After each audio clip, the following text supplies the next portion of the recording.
Well, let me say, over the years, we have had some heads of states who have tried to pull out of the Pact for the Continuation of Colonization. Sadly, there were coups in those countries, and they found their heads, simply put, on the chopping block. They were assassinated. So the realities and the fear that countries might have are real because of the consequences from France should they decide to pull out. So there really hasn't been. Lately, we heard about the Vice Prime Minister of Italy. They were sick and tired of the young African youth crossing the Mediterranean and ending up on the southern borders. And so they challenged France and said, listen, next time we receive these refugees, we are going to bring them to France because you are the one who's taking all those funds out of Africa. That's why African economies cannot develop themselves because of what France is doing in Africa. So, but there hasn't been a coordinated effort to really say, France, enough is enough. You have got to stop this. And I think, as a black woman, as a mother, I'm at a point where I've had enough. And something needs to be done.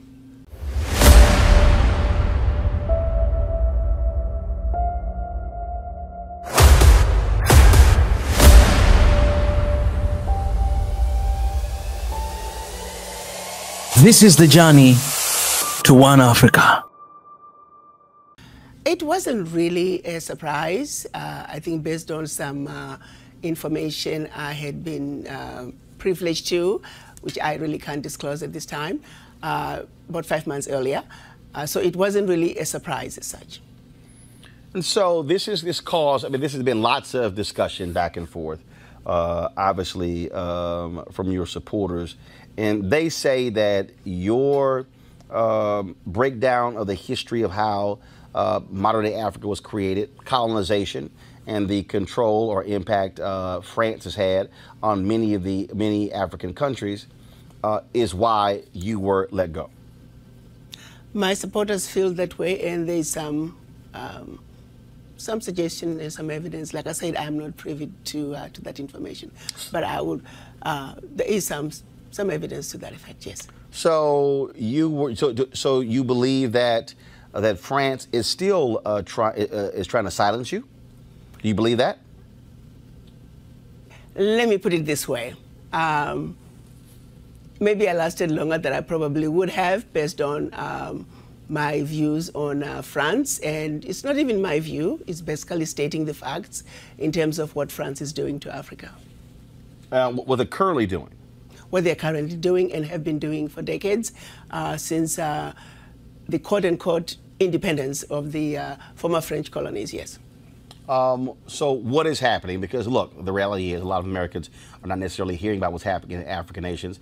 7 of the top 10 fastest growing economies come from Africa, but you also have a significant impact of the Chinese in many African countries as well. And so do you believe that the government of France still has a lot of control over a number of African nations, of their former colonies? They have significant control over all of their former colonies, specifically 14 of them. Just to give you the highlights of what they did when they were giving the independence, so to speak, to their former colonies. They forced them to sign a document which they are calling the Pact for the Continuation of Colonization. You have to understand, on one hand, they are saying we're giving you independence, which turned out to be mostly political independence, but that you also have to sign this document, which is titled the Pact for the Continuation of Colonization. So you're going to be independent, but you have to agree to continue to be colonized. So 2 countries said absolutely not. We are not going to sign those that document. Those 2 countries? Mali and Guinea. Okay. And what the French did, they went into those 2 countries, took everything that they thought they had brought to those 2 economies, poured concrete into the sewage pipes, and completely devastating the 2 economies. This was done as a way of letting the other countries know that if you do not sign this document, this is the fate that awaits you. How has that negatively impacted those African countries? It has impacted them terribly, terribly, terribly. If you look at it, you give up the Pact for the Continuation of Colonization said those countries were expected to deposit 85% of their bank reserves back then with the French Central Bank under the control of the French Minister of Finance. And should those countries wish to request some of those monies, because remember they were only left with 15% of their reserves, then they would have to submit a financial statement for the country, and if approved, they could only access up to 20% of whatever they had deposited the year before as a loan at commercial interest rates. The only difference now is the 85% deposits have now been lowered down to maybe between 50 and 60%. But the countries are still forced and required to deposit their bank reserves with the French Central Bank. So picture this situation. You are depositing all your monies with France. Should you need some of your money, you get it as a loan at commercial interest rates. So immediately, you have a credit with France, but you begin to owe France.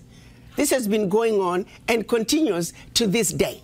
So combined, the 14 countries are giving to France cash, cold hard cash, over $500 billion every year. And France takes that money and invests it in its own stock market under the French name, and the countries may or may not know the returns. Currently, for every 14 billion that France takes out of Africa, by the time they finish investing it in the French stock market, they are realizing upwards of 300 billion. So you do the math to see how much money France is taking out of Africa every year. And yet France has the audacity to then look at African countries and call them poor countries. Why would poor African countries give $500 billion to France year in and year out? What really gets me the most is, how does the world sit back and watch this carnage take place in Africa? Where is the United Nations? This is the body that's supposed to be looking out for any violations of human rights. It is my humble opinion that singularly, what France is doing to Africa is the biggest violation of human rights. Women and children are dying of starvation, youth unemployment, when the same poor countries are giving $500 billion to France. It simply does not make any sense. And I don't know how the world can sit back and watch all this unfold and nobody is saying anything. It's unacceptable. It is wrong, and we're simply asking France to do what is right, what is just, and what is fair with the Africans. I attended the event that took place at the embassy here, and we actually ran your speech. Where you gave the history of what took place and how modern-day Africa was carved up. For the folks who don't know, explain the Berlin Conference. The Berlin Conference was our colonizers' way of seeing to it that Africa and her children are forever defeated and dominated. They came together in Berlin at the invitation of the then Chancellor of Germany, Bismarck, to divide up Africa. 1891? What was November 1884 to February of 1885. Got it. They met and chopped up Africa into the tiny little economies that we see today. Economies that clearly cannot survive on their own. Economies that are easy to destabilize should they begin to look like they're having a leg up. Economies that will make it very difficult for these countries to trade with each other. You see, economic development is increased productivity from one production cycle to the other. If you interfere with the ability of countries to trade, you immediately mess with economic development. So that partitioning of Africa back in 1884, and those partitionings remain in place today, is responsible for a lot of what has happened in Africa, our inability to grow our economies, our inability to travel from one country to the other. You look at tourism. If you need to go to Africa and visit 3 different countries, you got to send your passport to DC 3 different times. And each time your passport comes back, you got to send it again to another country, 2, 3, 4 weeks before you get your passport back. And then you got to send it back to Washington. At times, those embassies are on the same street. You could have walked from one embassy to the other, but you can't do it. And by the time you get your passport back with the 3rd visa, the visa for the first country is expired. Who needs to go through all that? So you say, forget it, I'm not going to Africa, I'm going to Europe. At every level, what we see happening today in Africa that affects economic development is directly related to what was done in 1884. you try to go from one part of Africa to the other, it's easier to fly into Europe and then come back down. Why? A lot of the airspaces were closed. All of it, thanks to the Berlin Conference. So people don't realize that that decision has everlasting implications on what goes on in Africa. And at the end of the day, it crystallizes down to our failure to grow our economies, because it is very expensive to do business from one country to the other. So I'm going to Ghana in December. So if I'm in Ghana and I want to fly to Nigeria or go to Kenya, what's that process? Nigeria is almost impossible because it's going to take you a while to get a visa to go to Nigeria. I'm not so sure about Kenya, but again, you need a visa to get to those countries. But if I was in France and I wanted to go to Germany, or I wanted to go to another European country, as a U.S. citizen with a U.S. passport, you're fine. You can just go.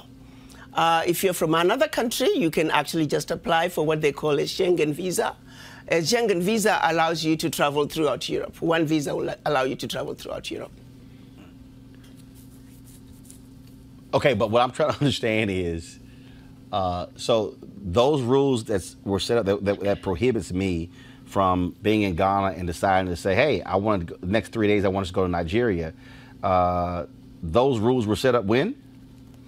Those rules were set up back in 1884. However, we as African leaders now are beginning to realize that we need to do something about this. So a lot of them now, within Africa, we have what we are calling visa on arrival, where you show up at the borders and you can apply for a visa and you get it. But not all countries are doing visa on arrival. So you have to check the website of every country to see what, for your particular passport, what are the visa requirements. This is, go to my, actually it went away. I'm trying to pull this map up. And once we have it up, I want to pull it up. So I want to show, so give our folks a sense of Africa before the Berlin Conference and afterwards, because when I look at this map, what I see is I don't see as many countries as we see today.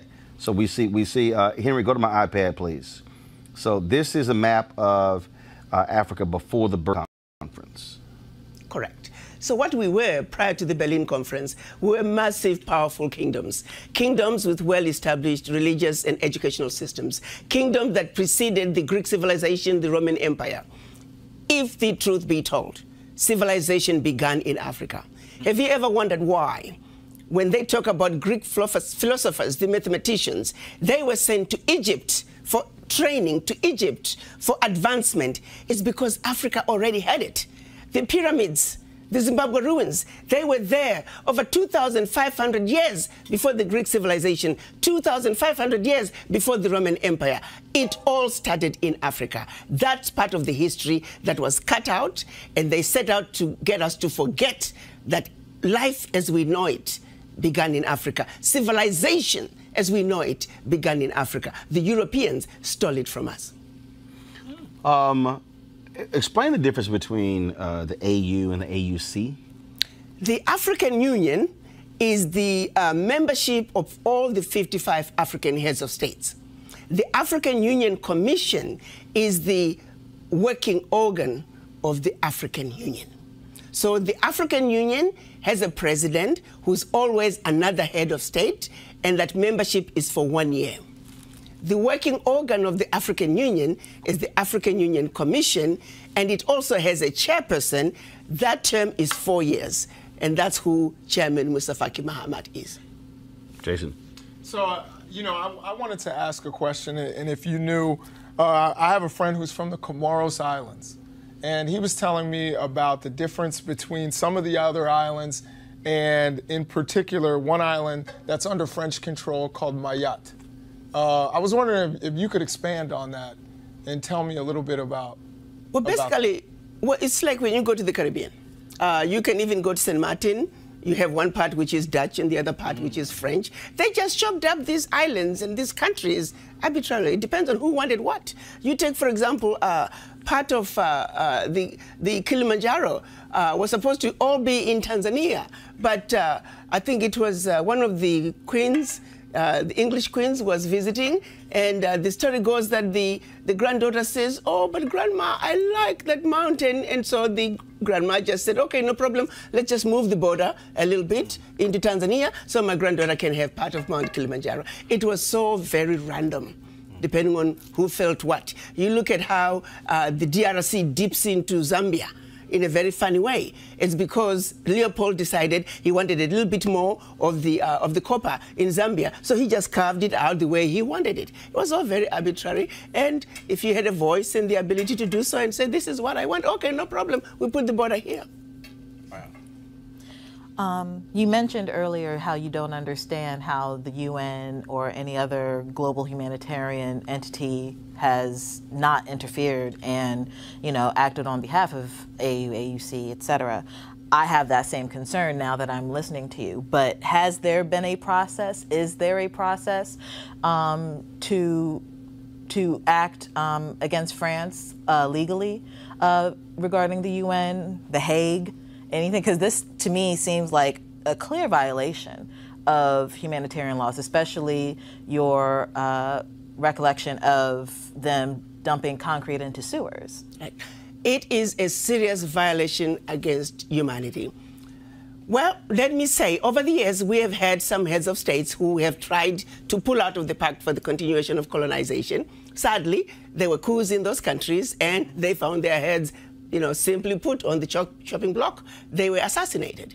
So the realities and the fear that countries might have are real because of the consequences from France should they decide to pull out. So there really hasn't been. Lately, we heard about the Vice Prime Minister of Italy. They were sick and tired of the young African youth crossing the Mediterranean and ending up on the southern borders.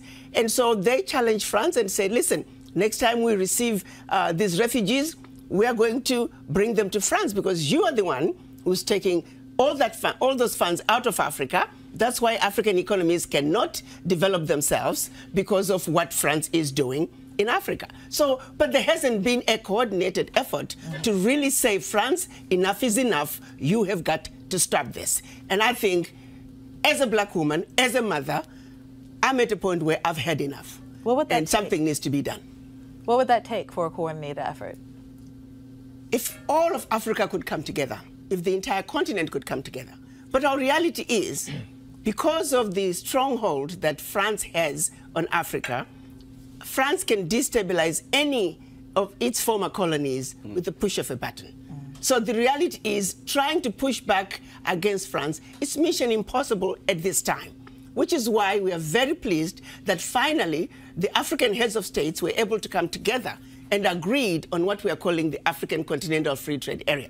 You got to understand, back in 1963, when our Pan-African leaders came together and created the Organization of African Unity, they were trying to undo the damage done by the Berlin Conference. But unfortunately, when they went to Addis Ababa, they were divided. We had the Casablanca group, who were Ghana, Guinea, Mali, Egypt, Morocco, Algeria, and Tunisia. They were outnumbered by the others, who were the nationalists, who said, "Let's go slow." The Casablanca group, who said, "Africa for the Africans, at home and abroad, African Union now." Had we won, had the Casablanca group won in 1963, Africa would be in a very different place because all these borders would have been eliminated back then. They came up with a compromise, which we are calling Organization of African Unity. Year in, year out, for 55 years, the African heads of states met. The issue of an Africa speaking with one voice, one continent, one Africa was tabled, and year in and year out, we failed to reach consensus until last year, March 2018, when they finally agreed that enough is enough. Africa must speak with one voice. Africa must enter the world stage as one customs union, as one continent, speaking with one voice. That is the only way that Africa can begin to take her rightful place on the world stage. So it's been a lengthy process. Thanks to the legacy of colonization. It seems to me that this should have been a slam dunk. It's common sense. But because of interferences from former colonizers that just kept getting in the way. You look, for example, now West Africa is trying to have the West African echo and have one currency for West Africa. Even that process, it has taken decades because they keep getting interference from outside. So yes, efforts have been made, but not in a coordinated way because of influences and interruptions, interference from the outside. Ambassador, may I ask another question? And that is about Kwame Nkrumah. Do you think that France and some of these European powers were involved in the death of Kwame Nkrumah? Not so much France. France was mostly involved in coups that took place in its former colonies. We've had a total of 67 coups on the continent, and 26 countries were involved. And of the 26 countries, 16 countries were former French colonies. Hey, I just wanted to just mention very quickly, this is a lot, it's overwhelming. Yes, it is. And thank you for your bravery and even speaking out. Yes. But one of the things that I was sitting here and I was actually going to the comments, and I guess I don't have a question as so much as a statement. The education that you're giving us, you know, I've never really considered the Berlin Conference. I've never considered. That's crux what set all this in motion. Yeah, I mean, I've really never considered that. But to hear you really just give us that timeline and the parallel to what's happening here on the in the United States as far as European influence, and to hear what's going on in Africa and the things that have kept the African citizens, the motherland, have kept them behind, the money, the $500 billion, to France and things like that. It's a lot, but I can listen to you all day. I should say that. But the parallel that I'm really just, if we read these things in history books and we talk a lot in politics about, and a lot of people don't want to hear it because they say, well, that was a long time ago. Well, look at the result of what's happening now. So what do you want what can African Americans do to help? I want the African Americans to understand their history, to understand that what goes on in Africa is your problem, you must own it. As a person of African descent, Africa is home, Africa is your anchor, and that you need to realize that until you fill that void, the average African American, if not all African Americans, whether they realize it or not, there is a void from not knowing where you come from. And that void has got to be filled in. It is a void that is very in the subconscious, deep in your subconscious. First, you must realize that void is there. African Americans and descendants of former slaves around the globe, they are the only ones who struggle with the issue of where do I come from. I had a conversation with one of my girlfriends, an African American, about 7 years ago. And I honestly can't believe that in my old age and all these years that I've lived in this country, it had never occurred to me that the issue of where do I come from is an issue. Because I've never had to ask myself that. Until one day I'm having a conversation with her and she just looked me straight in the face and says, those of you from the continent, you never have to deal with the issues that we deal with as African Americans. The simple issue of where do I come from? And for a split second, I stopped and I put myself in her position to say, I wonder what it feels like to not know where you came from. I had this overwhelming sadness and I quickly snapped myself out of it. Now, can you imagine living in that sadness of just not knowing where you come from? Can you imagine? And since then, I have been looking for it when I interact with my African American friends. I remember one time we had an event and this top executive was one of the speakers, but she spoke after me and I talked about this void and the need to reconnect. She started encountering an experience she had while just on a retreat with co-workers. And everybody was talking about where they come from. I'm German American, I'm Irish American. And as they were getting closer to her, it dawned on her that she didn't know where she came from. And she didn't know what she was going to say. And right there on the stage, she broke down. I mean, she could not stop sobbing. I had to go on the stage to hug her because she said, I didn't come here to break down. She never realized that there was this void that was so painful. But because of the environment we were in, she was able to go there. And once she got there, her feelings, she was able to express her feelings. So I want the African Americans to know that Africa is home, that what is going on in Africa is your problems and you must get involved. Until you reconnect with your anchor, which is Africa, you'll always be like a palm tree. When the wind blows this way, here we go. When the wind blows that way, here we go. Africa is home. Accept it. It is who you are. Your DNA is the DNA of an African. Your DNA is the DNA of originality. You are the origin of humanity, and Africa is home. Reconnect. The African heads of states, they agreed on a decision this year which they called ARA 400.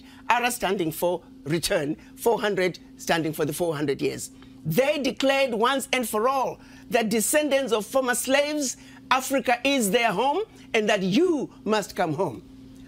Understand that you are welcome, and don't let anyone make you believe that your suffering was worse than those who stayed on the continent. Do you believe seriously that where they took your forefathers, they left a bed of roses? They left a land of milk and honey? The answer is no. Look at what Leopold did in the Congo. Over 75% of the population was killed. Look at what the British did to the Kikuyu. Look at what the Germans did in Namibia. The carnage continued. And to this day, actually, the carnage in Africa continues. The colonizers have never left Africa. They must get out of Africa. Whatever it takes to get the colonizers to treat Africa fairly, we are simply asking what anybody else on earth would be asking for, to be treated fairly and for them to do the right thing. What's next for you? Well, I'm going to continue with the movement. I think we, people of African descent, must understand that Africa is home. But my priority is to see to it that France abolishes the Pact for the Continuation of Colonization. We, the poor African countries, can no longer continue to give billions of dollars to France. That has got to stop. And if it is the last thing that I do before I die, I will stay on it until it's done. Ambassador Chihombori-Quao, we appreciate it. Thank you so very much.